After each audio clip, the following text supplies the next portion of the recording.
Hello there, it's Steve Costello and Patience Modevi over there in the UK. We are Wired for Success, are you? So what we're going to talk about today then? Well, last week I shared a story about cultural differences and the effects that cultural differences can have on parenting. In particular, I talked about a situation where a parent was encouraging his children to experiment, and that created difficulty for myself as a parent from a different culture. So there was a big kind of mismatch between his feelings and my feelings, and that didn't end well. So we then had some conversation about how cultural differences can affect our parenting and what we can do about them. But we didn't finish the story. So let's have a think about a couple of things. One of the things this parent said was he was talking about his daughter at one point. His daughter was then 16 years old. And he said that if she went out into the community and found herself a white boyfriend, that he would tell her to leave home. Now, okay, that might have been an over exaggeration of his feelings, but that's what he said to me. So he felt very strongly that his daughter should not be associating with white boys. I found that offensive. I'm a white man, so I said to him, well, okay, within your culture, you may not be encouraging this, but what sort of damage can this cause? Maybe it's going to lead your daughter to go behind your back. Maybe she's got a white boyfriend and we don't know about him yet. That probably wasn't true, but it was kind of a thing to get some conversation going. Yeah. She's not telling you how she feels. She's not able to share her relationships with you. And if she can't share her relationships with you, she can't share the worries she has about her relationships with you. So there's all kind of effects. And just to switch for a moment from that young woman to another young woman who this actually happened to. She fell in love with a boy from her own cultural community, but she fell in love with this guy. And then she got really upset because she knew at some point in the future she was going to have to marry somebody of her parents' choosing, which meant that the guy she fell in love with couldn't stay on the scene. She wasn't even able to tell her parents about this guy. And today she's married to the guy of her parents' choosing. Now, we're not here to talk about the rights and wrongs of the way cultures operate in terms of arranged marriages and such like. But what we're interested in is how can we enable our children not to have secrets, as it says on the screen, not to sneak around? How can we manage all of that? What can we do? It's a big question. It's a load of questions. But what can we do, Patience? Yeah, I think in this case, like we kind of touched a little bit about this last week when we were talking about the values, the principles that parents hold.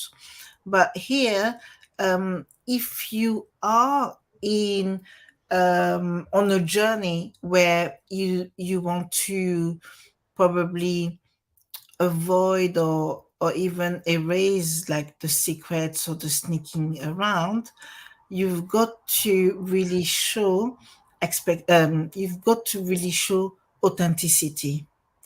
You've got to be able to communicate in a way that is transparent with your teens.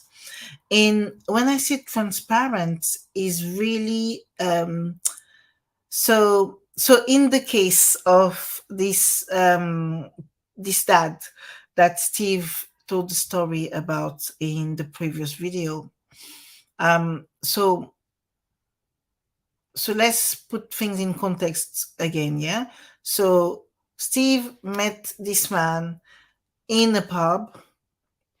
This man is from a religious background, which is Muslim. Is that right?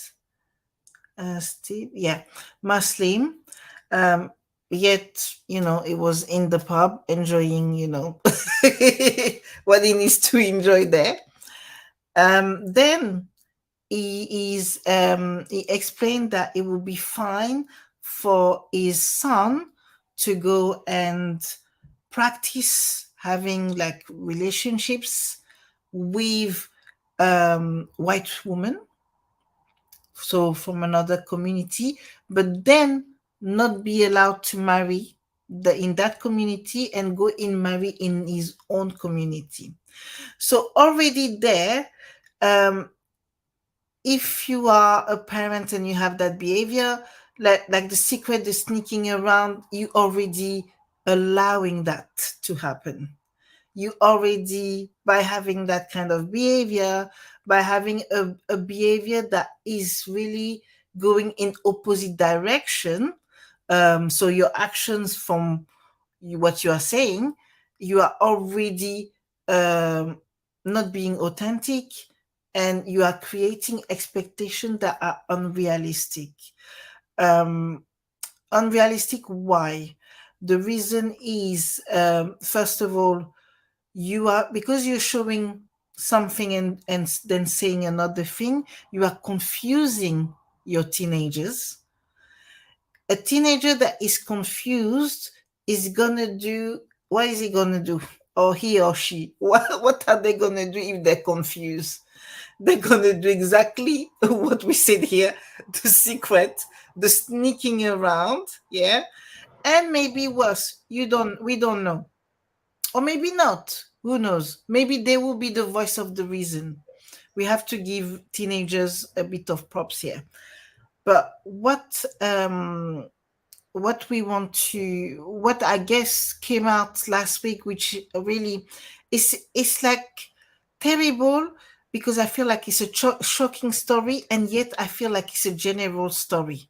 It's a story you'll hear everywhere, yet I feel it's shocking as well. So in the same thinking is that with this kind of upbringing, what are you then creating in your child who is not yet an adult but will become an adult and is now also confused, becoming a confused adult? Yeah, what do you create like that? And I've had clients who have that kind of like background, where it's like a religious background, but at the same time they're doing things that is got nothing to do with it, but they want the children to be exactly how maybe the religion is expecting or the culture is expecting. However, they are not showing it. When here we're going to go even further down, like when you have a toddler and you tell your toddler, for example, your toddler sees you with a cigarette, and you're like, oh, cigarette is not good, smoking is not good. The toddler doesn't understand that the cigarette is not good. Why? Because they see you smoking and they see you doing it day in, day out. So therefore, what you are saying with what the action you're having, there's no correlation. And that's the child is gonna pick up as it's still a good thing because my mom or my dad is doing it anyway. Yeah. So I'm allowed to do it. And then something that I was talking about last week is that what is the then effect on the community, the environment around, that is also soaking up, I don't want to say the debris, but it's a little bit of, the after effect of these kind of things. Yeah. I think there's some great points in that, Patience. The big thing that's coming across when we talk about expectations and authenticity is mixed messages. What you've just been talking about right now is mixed messages. I remember my dad always smoked when I was a child growing up, and he smoked, and he always smoked, and at some stage before the law changed, I was even given money to go to the shop for him to buy a packet of cigarettes and take them home. And I often got to keep the change as well, which was, kind of a little bit money to buy some sweets or whatever, which is quite cool. So it was kind of a normal part of my existence. And guess what? I was smoking when I was 15. And thankfully, I don't any longer. But one thing that I remember from him, a very clear thing, was one evening I was standing with some friends. It was winter. We were standing near a shop under the lights. We had nowhere to go, so we hung out under the lights near the shop. And because it was winter, there was steam coming out of our breath, which was quite normal because of the temperature. This was northwest England, so it was quite cold. And my dad came to the store. He went in the shop. He said, and he didn't see me when he went in, but coming out he did. And he said hi, and he got in the car and he went away again. And that was that. When I got home, he said, "When did you start smoking?" And at that point in my life, I think I was about 14, I wasn't smoking. Absolutely wasn't smoking. I said I wasn't smoking. It was the air from the cold and stuff like that. And to this day, well, now he knows the story was true, that I was telling the truth today, but it took a very long time for him to realize. And I said to him not very many years ago, you were sending out the wrong signals. You were smoking all the time. So how do you expect that I wasn't going to smoke? How do you expect that I wouldn't have an opinion about the fact that you smoked all the time? And he hadn't thought about it really, because he was so engrossed in the habits, which is quite an interesting thing to think about. Sometimes our habits disable our authenticity. Yeah. Sometimes our habits create the wrong expectations of our children. So we've got to be really aware of what we're doing, what we're saying, how we're saying things. We've got to check it out. If we've got a partner, that's fantastic. So we can say to the partner, keep an eye on me. I said that to my own partner. Keep an eye on me. If I'm saying the wrong things, tell me. Not in front of the kids, but she doesn't. But she will tell me, which is helpful because I'm a human being. I make mistakes sometimes, or, the heat of the moment, all that stuff. So we need to think about those things. It's important to have the feedback, and to know that, let me check myself here. Oh yeah, what I've said here, maybe this or that.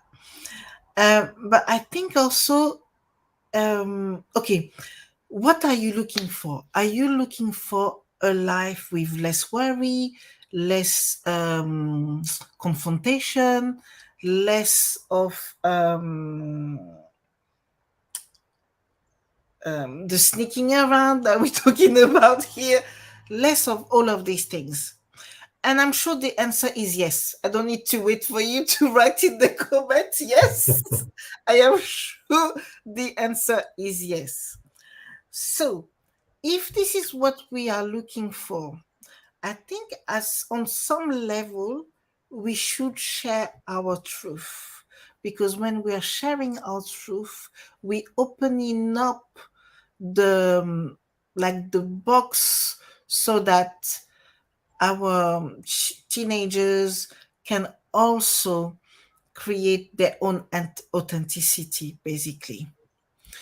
And just like a quick example is so all of this came out of, for example, culture. Yeah. So my brother converted from being a Catholic to being a Christian. However, from my background, I come from a Catholic household. Everybody has been in the basically the church. My uncles, my aunties. I have people who are priests, people who are sisters. my dad went to a school which was a Catholic school with sisters, really strict, and like the whole shebang. But my dad did not brought us up as you have to go to church. Da, da, da. It did not brought us up that way, because I think of the traumatized that he received a bit in the school and how tough they were. So I'm talking really like back in the days. My dad was born in 1935, so can you imagine? So anyway, so they were really tough, and because of that, that kind of like got him a bit like, oh, and I'm not too sure about all this. Yeah, but anyway, it didn't put pressure on us. However, what happened is like when my brother converted to the Muslim religion, he did not tell my dad, because we had such a family of, he wasn't afraid of my dad, but I think he was afraid of the family effect, that the way they would talk. But it became even worse. The fact that he didn't talk to my dad, the fact that he didn't share what he felt inside, became even worse, because he got attacked, like verbal attacked. Oh, you went for to be a Muslim, you did this, you did that, this kind of like accusatory kind of attacks. And my dad at the time felt powerless, because he wasn't the one who knew before. So people found out and they started to talk about it. So it became a whole big thing before it even came to my dad's ears. And at that time, my dad felt powerless, because it had already begun to become something big. My dad was not somebody to be, he was really authentic. He wasn't someone to be doing secrets or sneaking around. However, because of our family culture and the background where we come from, the traditions and everything, my brother felt like he couldn't be authentic. So I'm just telling you this story so that you can see how this effect of authenticity, the secrets, the sneaking around, how is all interlinked together. Yeah, that's a great story. And a thing that comes up in that story is and we've talked about this before, the whole thing about values. Yeah. It's okay to have that value of, for example, following the Catholic faith. That's fine. That's perfectly fine. But is it okay to expect other people to follow that particular value? Now, I don't want to argue the rights and wrongs of faith here, because that's not appropriate. But thinking about our values, is it right or wrong to expect others to follow the values that we have? Yeah. Some values that we have will be naturally followed, because our children, for example, will say, yeah, that's cool.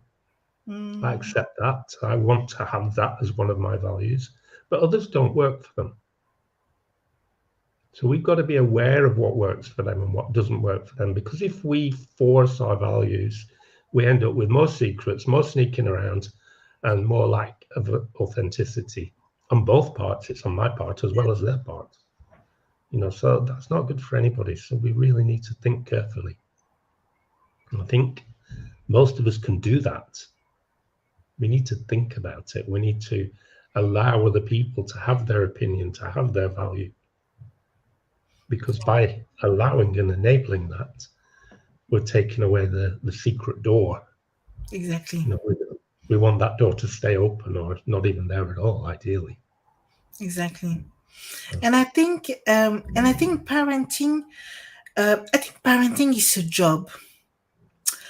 And the reason why I mentioned that is because as a parent, you've got to educate yourself. You've got to upskill yourself, which means that you've got to work on your own personal development. By doing that, you are then creating more authenticity, because the belief we've held for quite a big time in our lives, it's been passed down most of the time passed down or soaked from our environment. Then around, I would say, not for everybody, but in general, I would say from the age of 30, unless you're really enlightened, but from the age of 30 or so, going onwards, some people start to shift and to be like, oh, I want to know more about this. I want to know more about that, And there's this kind of journey within this, like, kind of self-discovery journey. Some people can do it earlier. I'm not saying you can't do it earlier or later, but in general, you're a child, you're a teenager, and then you're young, like in your 20s. You just want to experiment everything, and So by the time you get to like your 30s, you're a bit more calming down. You're like, "Ooh, what should I do? What should I think?" Da, da, da. And but before that period, we soak whatever is being taught to us, or whatever is happening here and there, our friends, our family, everything like that, society and all. So before how do you unravel the layers? So you're soaking up, and the sponge keeps going bigger and bigger. You need to now squeeze that sponge and take out the water, if we can say it like that. And then you become the sponge that you're supposed to be, not the sponge that has got everybody else's A, B, C, or D, yourself absolutely. with your own values. So if you have this work that you're doing on yourself, it's going to be easier to then support your teenager. And that's the reason Steve and we are doing this work. So yes, it's geared to supporting you as a parent to have better relationship with your teenager, but it's also like you have to do as a parent a work inwards in order to be able to share it. Yeah. It absolutely is a job. There's no doubt. You just highlighted that perfectly, Patience. It is a job that we have to do. So again, on this topic, there is other things that came up. I don't think this topic is finished. We're gonna be doing a few parts of this Blackburn story, because we highlighted quite a few things last week, and we want to come back to what was really shocking, which was the idea that it's normal kind of thing to go and, like, what people used to say before, sow your oats, basically. Yeah. Is it? Yeah. Sow your oats Yeah. in another community, and then come and marry into your own community. So I think this is a topic that we really need to talk about a bit more as well. And there was another in the story, there's another part, which is the daughter as well. So we will need to come back to all of this. And then I think we need to talk about the dad. So there's probably going to be 3 more parts to this. At least. But you will get a lot of insight from us, kind of like, taking away all these layers from the story. I think that story is just like the perfect example of what not to do, or how not to think. Yeah. All right. Well, thank you so much. We've been well over the time today. Thank you so much for listening. Thank you for being with us. If you have any comments, please send it to us. Steve, any last words? No, I don't have any last words today. I've got a lot of stuff up here, but if I start, we'll be here for another half hour, so I'm going to stay quiet. Yeah. So you can find us. You can find us more about us in the comment, in the description of the video. We've left all the links. So be sure to contact us and be in touch with us. And obviously, you can rewatch this at any time. If there's any topic that you feel is like kind of like poking at you, just let us know so that we can talk a little bit more about it. Thank you so much, guys, and we'll see you next week, Tuesday. You take care. Take Bye. care. Bye, everybody. Bye.